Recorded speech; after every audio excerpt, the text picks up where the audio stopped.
والصلاة والسلام على أشرف الأنبياء والمرسلين وعلى آله وأصحابه أجمعين وعلى من تبعهم بإحسان إلى يوم الدين. أما بعد، أعوذ بالله السميع العليم من الشيطان الرجيم من همزه ونفخه ونفسه.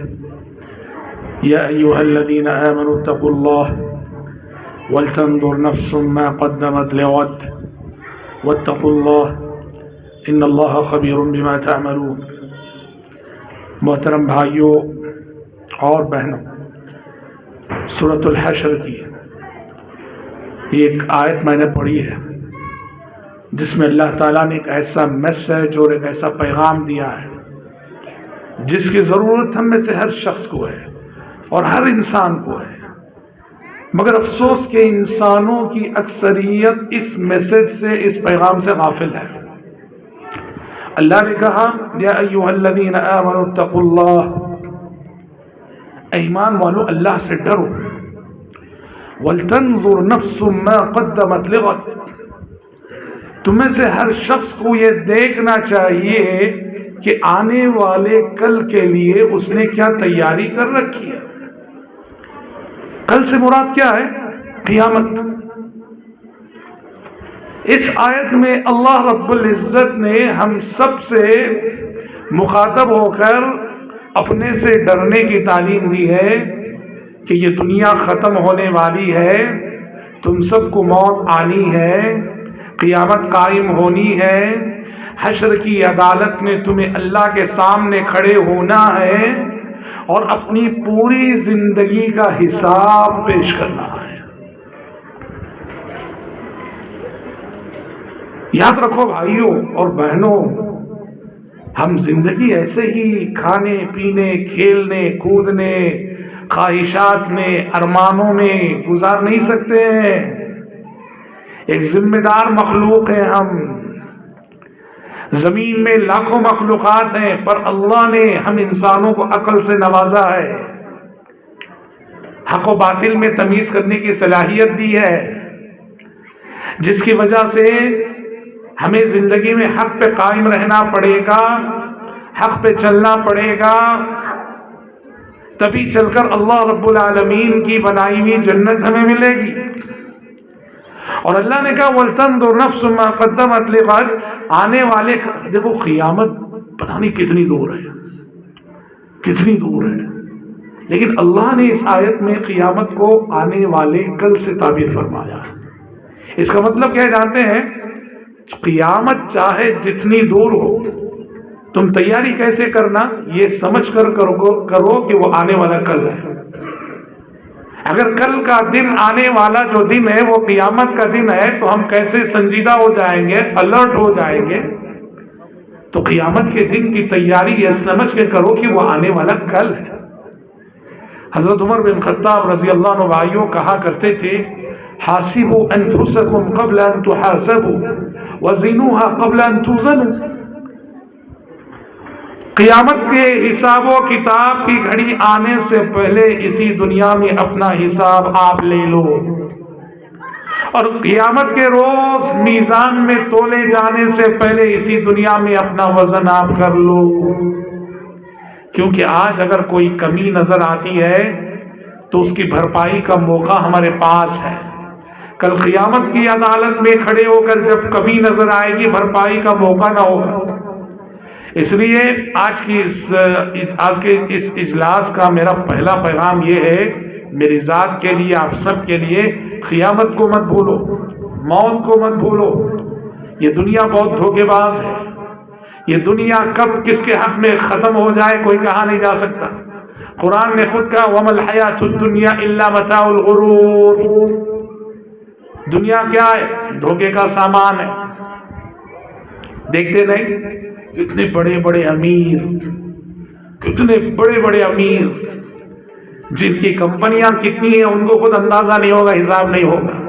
سب چھوڑ کے دنیا سے جاتے ہیں، کچھ نہیں جاتا ان کے ساتھ. اس وجہ سے قیامت کی تیاری کرو، موت کی تیاری کرو. پیارے نبی صلی اللہ علیہ وسلم فرماتے ہیں ما منکم من احد الا وسیکلمہ ربہ ليس بينه وبينه ترجمان فينظر أيمن من فلا يرى إلا ما قدم وينظر أيسر من فلا يرى إلا ما قدم فاتقوا النار ولو بشق تمرة. آپ نے کہا لوگوں وہ دن آنے والا ہے جب حشر کی عدالت میں اللہ تم میں سے ہر شخص سے ڈائریکٹ بات کرے گا. بندے اور رب کے درمیان کوئی ترجمان نہ ہوگا, کوئی ٹرانسلیٹر نہ ہوگا. رب کے سوالات ہوں گے, بندے کے جوابات ہوں گے. اللہ سوال کرے گا, بندہ پریشان ہو کے دائیں دیکھے گا, سوائے عمل کے کچھ نظر نہیں آئے گا. بندہ پریشان ہو کے بائیں دیکھے گا, سوائے اپنے عمل کے کچھ نظر نہیں آئے گا. آپ نے کہا فاتقوا النار ولو بشق تمرة, لوگوں آدھا کھجور سے ہی صدقہ کر کے جہنم کی آگ سے بچ جاؤ. کیا مطلب؟ صدقے پہ ابھارا ہے آپ نے, صدقہ کرو. صدقہ جہنم کی آگ سے بچاتا ہے. صدقہ کیا ہے؟ کسی بھی مجبور اور غریب انسان کو آپ جو کھلاتے ہیں, کسی بھوکے پیاسے انسان کو آپ جو پلاتے ہیں, کسی برہنہ انسان کو آپ جو کپڑے پہناتے ہیں, کسی بیمار انسان کا آپ جو علاج کرا دیتے ہیں, کسی بیوہ کو آپ راشن دلا دیتے ہیں, کسی یتیم کے خرچے برداشت کر لیتے ہیں, یہ سب صدقے کی مختلف شکلیں. نارے جہنم سے بچانے میں صدقے کا بڑا رول ہے, صدقے کا بڑا کردار ہے.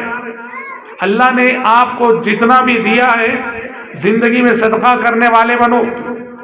صدقہ آپ کے بڑے بڑے گناہوں کا کفارہ بن جائے گا اور اللہ کے پاس تمہیں جنت دلائے گا.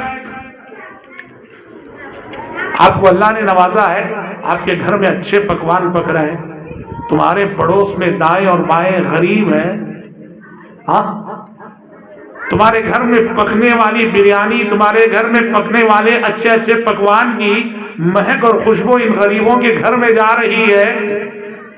ان غریبوں کے بچے اپنی ماں باپ سے پوچھتے ہیں ایسے پکوان ہمارے گھر کیوں نہیں بنتے؟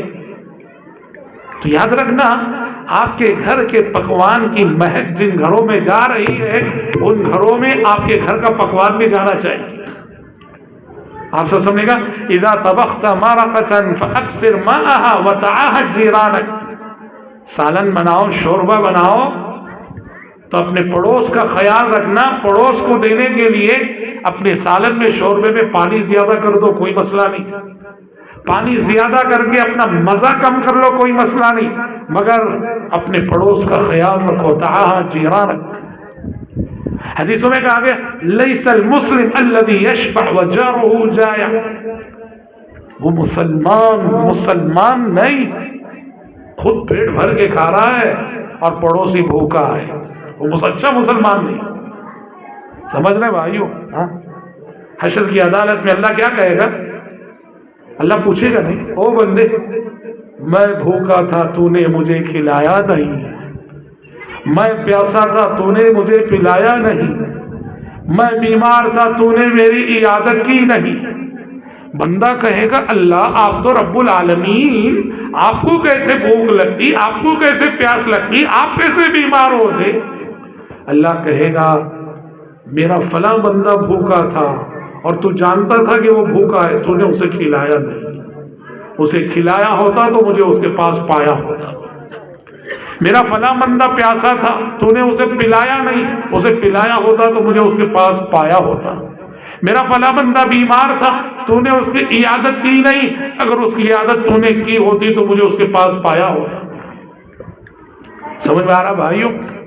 صدقہ و خیرات کرنے والے بنو, اللہ کے بندوں کی مدد. اچھا یہ کھلانے پلانے کی بات آئی تو ہندو مسلم کی تفریق سب جائز نہیں.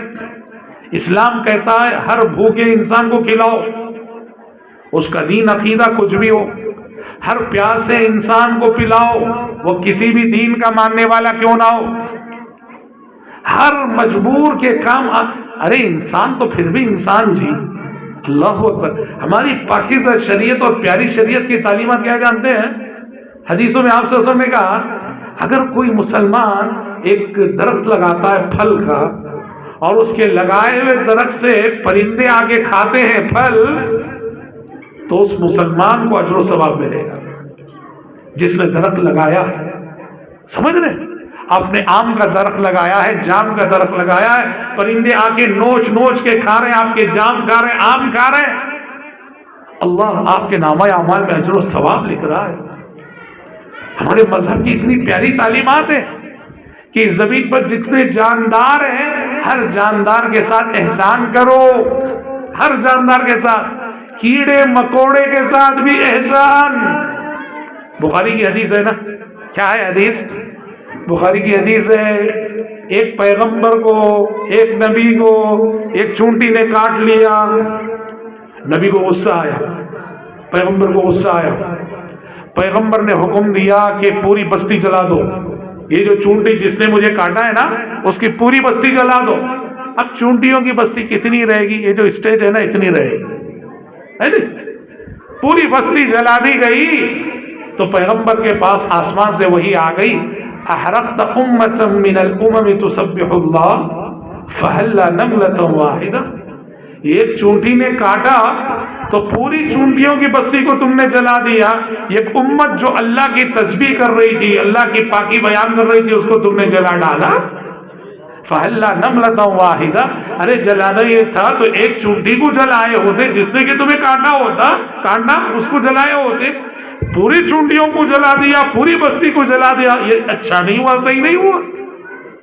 بس اسلام کی تعلیمات سمجھ میں آ رہی ہے، اسلام امن کے سلسلے میں کتنا سنجیدہ ہے کہ ہماری ذات سے کبھی کسی کو تکلیف نہیں پہنچنی چاہیے، کسی انسان کو تو پوچھا، ہماری ذات سے کسی مخلوق کو تکلیف نہیں پہنچنی چاہیے۔ تو محترم بھائیوں، میں اپنی گفتگو کو زیادہ طول نہ دیتے ہوئے، چونکہ ہمارا سفر ہے ابھی تو 5 منٹ بولتے ہیں، ٹھیک انشاءاللہ۔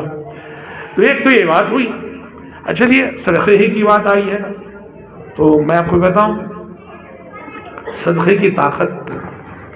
ایک حدیث ہے، آپ صلی اللہ علیہ وسلم نے فرمایا داووا مرضاکم بالصدقہ، اپنے مریضوں اور بیماروں کا علاج صدقے کے ذریعے کرو۔ کیا مطلب؟ آپ بیمار ہوئے، ڈاکٹر کے پاس جاتے ہیں، ڈاکٹر کوئی دوائی لکھتا ہے، دوائی کھاتے ہیں، اللہ شفا دیتا ہے۔